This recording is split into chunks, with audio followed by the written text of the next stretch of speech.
Hello everyone, मैं PC आप सबका हार्दिक स्वागत करता हूं हमारे डिजिटल प्लेटफॉर्म पर। लास्ट क्लास के अंदर हमने गाइस डिस्कस किया था कि पेल्विक इन्फ्लामेटरी डिजीज क्या होती है। उसके हमने डेफिनेशन के बारे में बात किया, उसके हमने मोस्ट कॉमन कुछ कारणों के बारे में बात किया और हमने उसके रिस्क फैक्टर के बारे में बात किया।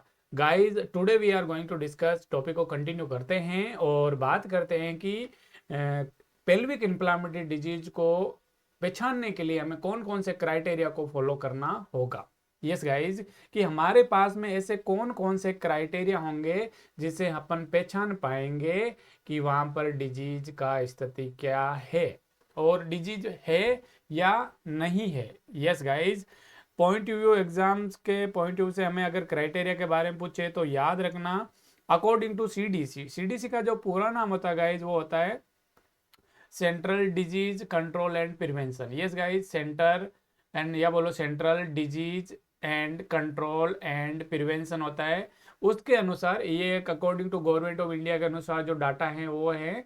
और मैं बात करूं कि अगर अगर हम मिनिमम क्राइटेरिया की बात करें कि अगर जितनी भी हम बात कर रहे हैं कि चलो मेरे सामने ये दो क्राइटेरिया इधर लिखे हुए हैं, फॉर एग्जांपल कि मेरे सामने ये दो क्राइटेरिया लिखे हुए हैं, तो इन दोनों क्राइटेरिया में से अगर एक क्राइटेरिया प्रेजेंट होता है तो उसको हम बोलेंगे कि हाँ आपको पीआईडी है। यस गाइस, बात को वापस सुनना कि मिनिमम मतलब कम से कम ये क्राइटेरिया है तो वहां पर पेल्विक इन्फ्लामेटरी डिजीज है।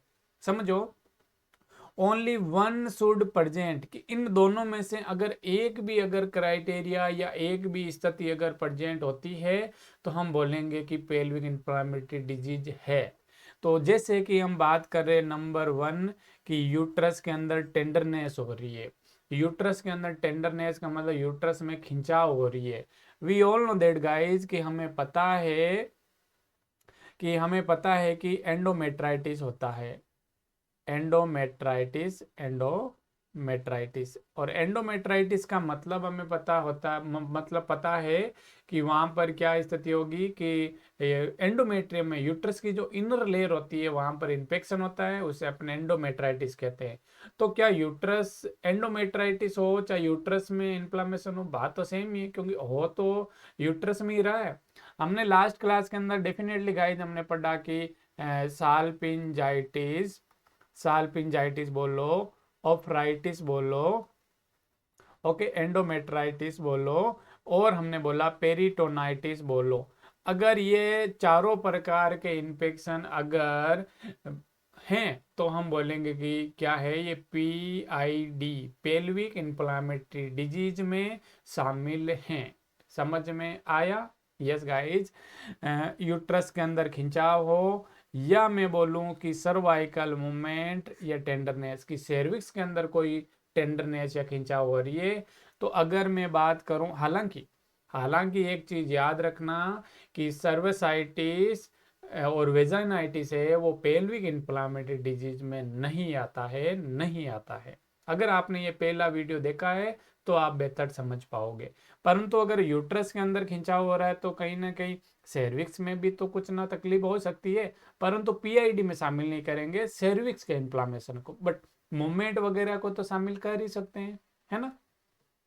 अगला मैं बात करता हूं आपके सामने कि सपोर्टिव क्राइटेरिया, कि पेल्विक इन्फ्लामेटरी डिजीज को फाइंड करने के लिए, पहचान करने के लिए कुछ सपोर्टिव क्राइटेरिया। क्राइटेरिया का मतलब तुम ज्यादा लोड लेने वाली बात नहीं है। क्राइटेरिया मतलब कि उसमें सम्मिलित होना, कि फॉर एग्जाम्पल आप पांच लोग हो और पांच में से ईमानदार है और उस ईमानदारी का टेस्ट कर रहे हैं कि सबसे बेस्ट ईमानदारी किसकी है, वही क्राइटेरिया होता है। क्षेत्र की बात कर रहा है कि सपोर्टिव का मतलब कुछ सहायक क्राइटेरिया कौन होंगे जो पीआईडी को पहचानने में हेल्प करेंगे, पीआईडी को डायग्नोसिस में हेल्प करेंगे, है ना।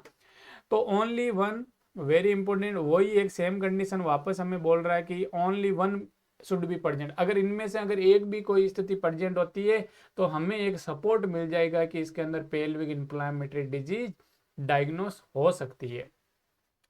अगर उस फीमेल महिला के अंदर अगर फीवर 1 101.6 डिग्री फ़ारेनहाइट अगर टेम्परेचर आ रहा है तो हाँ हम बोल सकते हैं कि उस महिला में पीआईडी हो सकता है। अगर उस महिला के अंदर इरिथ्रोसाइट सेडिमेंटेशन रेट होती है, गाइस ईएसआर का जो पूरा नाम होता है उसको बोलते हैं इरिथ्रोसाइट सेडिमेंटेशन रेट, कि इरिथ्रोसाइट है वो कैसे सेडिमेंटेड होती है पर हावर, उस हिसाब से हम इन्फेक्शन का पता करने के लिए ईएसआर टेस्ट करते हैं। गाइस ईएसआर एक प्रकार का जांच होता है जो कि हम ब्लड के अंदर उपस्थित इन्फेक्शन को पता करने के लिए करते हैं। अब सिंपल सी बात है कि अगर चाहे फेलोपियन ट्यूब में इन्फ्लामेशन हो, चाहे ओवेरी में हो, चाहे एंडोमेट्राइटिस में हो, वो ब्लड के थ्रू ही तो होएगा, बिल्कुल हो सकता है। हम बात करते हैं, आप एक नाम सुनेंगे CRP। आप डॉक्टर के पास जाते हैं तो वहां पर वो डॉक्टर बोलता है कि CRP करा के देखो। ये जो जांच है वो कोविड के टाइम बहुत चली थी कि ये वायरल इन्फेक्शन का पता करने के लिए करी जाती है। गाइस वापस सुनो कि जो मैं बात करूं सी रिएक्टिव जो प्रोटीन होती है वो वायरल इन्फेक्शन का पता करने के लिए करी जाती है। तो वहां पर मैं बोलूंगा कि अगर किसी मरीज में CRP प्रेजेंट है तो इसका मतलब उसको कहीं ना कहीं इन्फेक्शन है ना, कहीं ना कहीं इन्फेक्शन को वो इंडिकेट करता है। तो डॉक्टर एक कॉमन क्लिनिकल बेस का जो एक ये टेस्ट होता है CRP तो टेस्ट कराता ही कराता है डॉक्टर आजकल, क्योंकि एक हमारे पास में एक इंडिकेशन हो जाता है, हमारे पास एक छोटा सा संकेत हो जाता है कि उसको पेल्विक इन्फ्लामेटरी डिजीज है या कुछ अन्य प्रकार का कोई इन्फेक्शन है कि नहीं है वो बात। म्यूकोपुरुलेंट डिस्चार्ज वेरी इंपॉर्टेंट गाइज, ये हमारे लिए थोड़ा स्टार मार्क क्वेश्चन होगा, लाइन होगा, ये क्राइटेरिया होगा। म्यूकस पिरुलेंट डिस्चार्ज की अगर वेजाइना के द्वारा बात को वापस सुनना कि वेजाइना के द्वारा अगर म्यूकस का सिक्रेशन होता है, वेजाइना के द्वारा कुछ डिस्चार्ज, वैसे तो वेजाइना के द्वारा कॉमन डिस्चार्ज तो होता ही है, परंतु वेजाइना के द्वारा अगर म्यूकस प्रूलेंट डिस्चार्ज, क्लाउडी डिस्चार्ज होता है तो हालांकि हम वेजाइनाइटिस टॉपिक को बड़ी डिटेल से पढ़ेंगे कि कौन कौन से इन्फेक्शन है वो वेजाइनाइटिस करते हैं, कौन कौन से वेजाइनाइटिस के इन्फेक्शन में, वेजाइनल इन्फेक्शन में कलर कैसा होता है, गाइस बड़ी डिटेल से बात करेंगे। और एग्जाम में इसके सवाल आते ही आते हैं, वेजाइनाइटिस का तो सवाल 100% आएगा। चलो पीआईडी तो इंपॉर्टेंट है ही है, बट वेजाइनाइटिस पीआईडी से भी ज्यादा इंपॉर्टेंट है। तो हम उसी के बारे में बात करेंगे, जरूर जरूर नेक्स्ट क्लास उसकी जरूर होगी। डिस्चार्ज में बात करूंगा, जब मैं वेजाइना के डिस्चार्ज का जब सैंपल लेता हूं तो वहां पर मेरे को माइक्रोस्कोपिक जब एग्जामिनेशन करूंगा तो वहां पर मेरे को वाइट ब्लड सेल दिखेगा, यानी वाइट ब्लड सेल है, इसका मतलब वहां पर इन्फेक्शन है। क्या है? इन्फेक्शन है। समझ में आया होगा? यस, तो वहां पर क्या हो सकता है? इन्फेक्शन हो सकता है।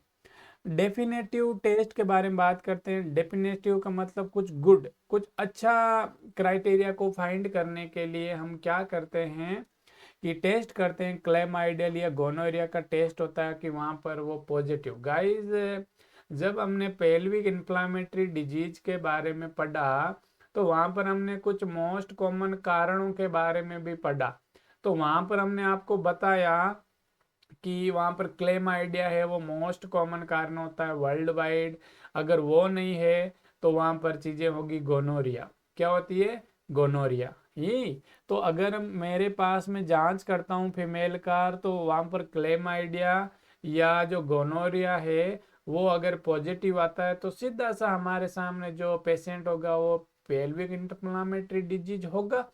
और आपको नाम पता है कि एक होता है STI और एक होता है RTI। ये दो नाम आपने सुने होंगे गाइस कि what is the STI। STI का मतलब होता है सेक्सुअली ट्रांसमिटेड इन्फेक्शन।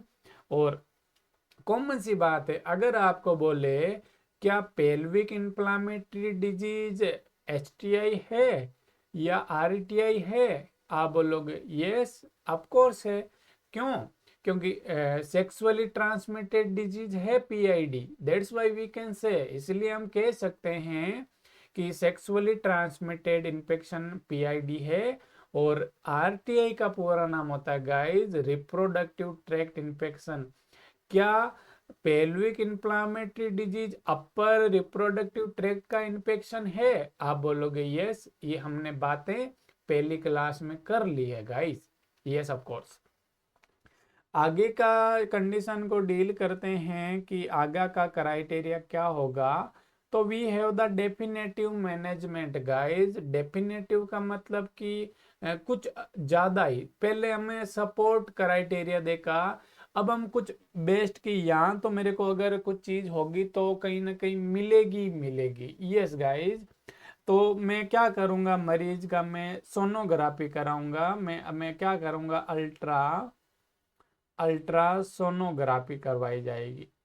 तो अल्ट्रासोनोग्राफी कराएंगे तो tube dilate due to the infection, कि जब हम सोनोग्राफी कराएंगे तो जो फेलोपियन ट्यूब होती है वो डायलेट मिलेगी। क्या मिलेगी?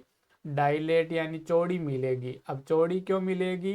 क्योंकि अगर यहाँ पर इन्फ्लामेशन होता है, क्या होता है कि यहाँ पर इन्फ्लामेशन होता है, तो इन्फ्लामेशन होगा तो स्वेलिंग सी आएगी, और स्वेलिंग आई तो सोनोग्राफी में फेलोपियन ट्यूब है वो डायलेट मिलेगी, और डायलेट मिलेगी तो हमें पता होगा कि हाँ पीआईडी हो सकता है।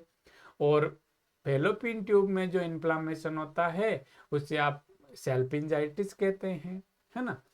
हम टेस्ट करेंगे लेप्रोस्कोपी। और ये भी हमने जब बात करा, हमने एक्टोपिक प्रेगनेंसी के बारे में बात करा, तो वहां पर आपको बताया कि ये हमारा जो एब्डोमेन होता है, इसमें छोटा सा इंसिजन करके हम विजुअल एग्जामिनेशन करते हैं पेल्विक ऑर्गनों का या एब्डोमिनल ऑर्गनों का। तो और यहाँ पर एक मॉनिटर लगा होता है और हम सर्जन देखता है, यहाँ से दूरबीन डाला एब्डोमेन में और दूरबीन से डॉक्टर देखता है कि इन्फेक्शन है कि नहीं है।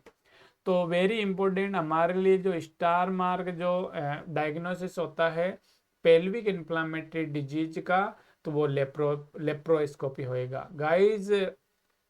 जब हमने एक्टोपिक प्रेगनेंसी पढ़ा तो वहां पर हमने जो बेस्ट डायग्नोसिस पढ़ा था, तो वो हमने वहां पढ़ा था ट्रांस वेजाइनल सोनोग्राफी। परंतु जब हमने गोल्ड स्टैंडर्ड डायग्नोसिस पढ़ा था एक्टोपिक प्रेगनेंसी का, तो वहां पर हमने क्या पढ़ा था, लेप्रोस्कोपी पढ़ा था। अरे याद है ना। Yes guys. जो अगला मैं बात करूं आपसे, एंडोमेट्रियल बायोप्सी। क्या करते हैं कि पेल्विक इन्फ्लामेटरी डिजीज के डायग्नोसिस के लिए मैं कुछ एंडोमेट्रियल मतलब यूट्रस के इनर लेयर का मैं कुछ सैंपल कलेक्शन करूंगा। और बायोप्सी का मतलब आप जानते हो गाइस, बायोप्सी का मतलब क्या होता है, live tissue sampling. Live tissue sampling, live tissue sampling करते हैं अंदर से, यूट्रस के अंदर से इनर लेयर से हम क्या लेते हैं, बायोप्सी लेते हैं। उधर इनर लेयर का मैं छोटा सा टिश्यू का टुकड़ा लेंगा और वहां पर मैं बायोप्सी के लिए भेजूंगा। माइक्रोस्कोपिक एग्जामिनेशन होगा और वहां पर देखेंगे कि इन्फेक्शन है, कोई कार्सिनोमा तो नहीं है, वो हर चीज है। देखो सिंपल सी बात है कि यहाँ पर जो चीजें लिखी है कि IOC for the PID. IOC का मतलब होता है guys investigation of choice. Investigation of choice very important. अगर आपको एग्जाम में पूछ ले कि पेल्विक इन्फ्लामेटरी डिजीज के लिए जो बेस्ट जो जांच होती है वो कौन सी होती है, तो क्या बोलोगे, लेप्रोस्कोपी बोलोगे। गाइस आंख बंद करके उत्तर दे देना कि पेल्विक इन्फ्लामेटरी डिजीज को पहचानने के लिए, डायग्नोस के लिए जो इन्वेस्टिगेशन ऑफ चॉइस, जांच का जो चॉइस होगा, जो बेस्ट जांच होगी वो कौन सी होगी, लेप्रोस्कोपी। इसीलिए तो बोला था कि जो चॉइस होती है वो कौन सी होती है, लेप्रोस्कोपी। दूरबीन से जांच करते हैं पेल्विक ऑर्गनों के बारे में। Yes guys. बात करते हैं अगर एग्जाम के पॉइंट ऑफ से हमें पूछे कि most common symptom of the pelvic inflammatory disease, वहां पर हमने यूट्राइन टेंडरनेस देखा है। क्राइटेरिया का जितना भी चीजें पढ़ी है वो वहां पर हमारे लिए साइन एंड सिम्टम ही तो थी, है ना। तो अगर आपको एग्जाम में पूछे तो पेन इन एब्डोमेन, गाइस जब आपने एक्टोपिक प्रेगनेंसी पढ़ी तो वहां पर भी आपने ट्राइड पढ़ा, एमनोरिया पढ़ा, एब्डोमेनल पेन पढ़ा, है ना। ओके। और आपने पढ़ा कि चलो ब्लीडिंग पढ़ी, तो वहाँ पर जो ट्रेड होता है, यहाँ पर जो ट्रेड नहीं है, एक ही जो सिम्टम होता है मोस्ट कॉमन जो पीआईडी के लिए वो होता है एब्डोमिनल पेन। क्या होता है कि अगर कोई महिला कंप्लेन करती है कि मेरा एब्डोमेन पेन हो रहा है कब से, तो आपको थोड़ा आइडिया लगाना है कि कहीं ना कहीं पीआईडी तो नहीं है ना। चलो बात करते हैं आगे कि पेल्विक इन्फ्लामेटरी डिजीज के लिए, पेल्विक इन्फ्लामेटरी डिजीज के लिए ट्रीटमेंट क्या होगा। मैं एक जनरल ट्रीटमेंट के बारे में बात करूं, जनरल ट्रीटमेंट का मतलब उस महिला को बोलो कि बेड रेस्ट करो। क्या करो? बेड रेस्ट करो, अच्छा खाना खाओ और टू कीप हाइड्रेशन। कि क्या करो, उस महिला को बोलो कि ज़्यादा क्या ले, फ्लूइड ज़्यादा ले। क्या ले? फ्लूइड ज़्यादा ले। इफ नॉट टेक फ्लूइड, अगर वो महिला बोल रही है नहीं पानी नहीं पिया जा रहा है, उल्टी हो रही है इन्फेक्शन के कारण, मन नहीं कर रहा है, तो फिर आप क्या लगा दो? आईवी फ्लूइड लगा दो। क्या लगा दो? आईवी फ्लूइड लगा दो। वापस सुन लो गाइस, एक जनरल मैनेजमेंट के तौर पे हम क्या करेंगे कि महिला को बोलो बेड रेस्ट करो और महिला को बोलो कि ज़्यादा पानी पियो, क्योंकि ज़्यादा पानी पियेंगे तो सर्कुलेशन अच्छा होगा, तो इन्फेक्शन जो होगा वो इम्यूनिटी अच्छा रहेगा। महिला बोल रही है पानी नहीं पीने का मन कर रहा है, तो महिला को इंट्रावीनस फ्लूइड लगा दो। क्या लगा दो? इंट्रावीनस फ्लूइड लगा लो। Yes guys, okay. अगर मैं बात करता हूँ कि आप क्या दो उसको, प्रॉपर क्या दो, प्रोवाइड क्या दो, न्यूट्रिशन दो। प्रोवाइड न्यूट्रिशन, अच्छा खाना देने के लिए बोलो। Yes guys, okay. Next condition में बात करते हैं कि हम एंटीबायोटिक्स के बारे में बात करते हैं, वेरी इंपॉर्टेंट। हमने जब कारणों के बारे में बात करा तो हमने बोला था, कहानी को याद करो वापस जो हमने फर्स्ट क्लास के अंदर पढ़ाया था। क्लेमाइडिया होता है वो most common world wide infection होता है पीआईडी के लिए। फिर हमने पढ़ा गोनोरिया। फिर हमने पढ़ा था एरोबिक इन्फेक्शन, या ऑर्गेनिज्म बोलो या आप बोलो जम्स बोलो, एक ही बात है। जम्स मतलब वही, जम्स मतलब कीटाणु। यस गाइस, अगर मैं बात करूं चाहे वो क्लेमाइडिया है, गोनोरिया है, एनोरोबिक इन्फेक्शन हुआ है, उसके कारण अगर पेल्विक इन्फ्लामेटरी डिजीज हुआ है, तो वहां पर हम क्या देंगे? एंटीबायोटिक देंगे। और एंटीबायोटिक में सबसे पहले हम बात करें पेरेंट्रल, मतलब कि वहां पर पेरेंट्रल मतलब क्या बोलोगे? पेरेंट्रल मतलब आप क्या दोगे? इंट्रा, या तो इंट्रावीनस लो या इंट्रामस्कुलर दो, यही तो चीजें होती है। तो यस गाइज, इंट्रावीनस की या इंट्रामस्कुलर। पेरेंट्रल का मतलब होता है चुभ होके आप कोई मेडिसिन को डालना बॉडी में। तो यहाँ पर अगर हम बात करते हैं कि इन्फेक्शन के बारे में, और इन्फेक्शन के बारे में बात करते हैं, तो यहाँ पर हम उसको सेप्ट्रेक्सोन देंगे। क्या ट्रीटमेंट होता है पेल्विक इन्फ्लामेटरी डिजीज का, उसी के बारे में बात कर रहे हैं। मैं बात कर रहा हूँ सेप्ट्रेक्सोन देंगे, 250 mg देंगे और स्टेट देंगे, कि एक साथ उसको स्टेट 250 mg क्या दे दिया? सेप्ट्रेक्सोन दे दिया। क्या दे दिया? दे दिया। एंड मैं बात करूँ आपसे तो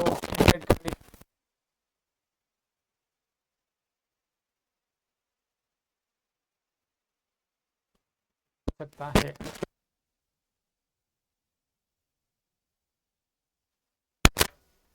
अगर मैं इसके साथ में आपको प्लस में आपको सेप्ट्रेक्सोन तो 250 mg, या डॉक्टर वो 500 ग्राम बोले, सॉरी 500 मिलीग्राम, सॉरी 500 मिलीग्राम या 1 ग्राम बोले, वो डिपेंड ऑन द डॉक्टर।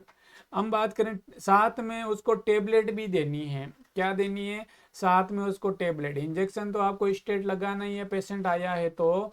साथ में उसको एंटीबायोटिक में डॉक्सीसाइक्लिन देनी है, 100 mg देनी है। तो याद रखो 100 mg बीडी, यानी 2 टाइम देनी है। बीडी 2 टाइम देनी है और 14 दिनों तक देनी है, 14 डेज तक देनी है। क्या मेरी बात समझ में आई आपको? यस गाइज, इसके साथ में प्लस आपको और देना है, एक और एंटीबायोटिक का नाम है जिसका नाम है मेट्रोनिडेजोल, और वो भी 500 mg, वो भी 2 टाइम देनी है, बीडी देनी है, वो भी देना है 14 दिन तक। कितने दिन तक देना है? 14 दिन तक।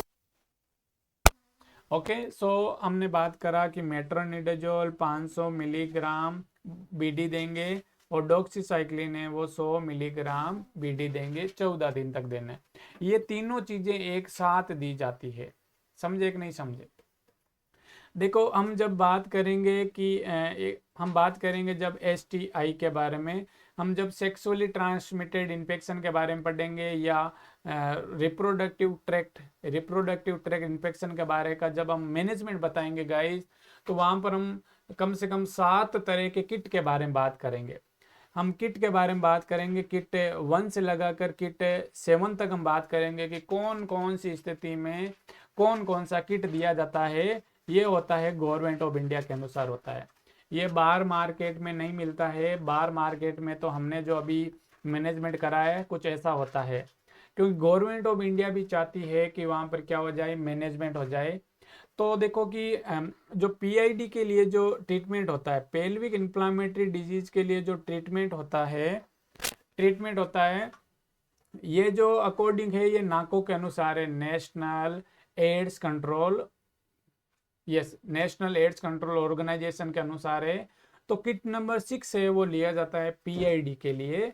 तो वहां पर देखो सिपेक्जिम में वो 400 mg की डोज लेंगे, सिपेक्जिम को जो डोज होती है वो 400 mg लेंगे प्लस एक सिंगल डोज। याद रखना यहाँ पर एक सिंगल डोज, मेरी बात को बड़े गौर से सुनना। सिपेक्जिम की 400 mg की डोज लेंगे, 400 mg की डोज लेंगे सिंगल डोज, प्लस मेट्रोनिडाजोल देंगे 400 mg।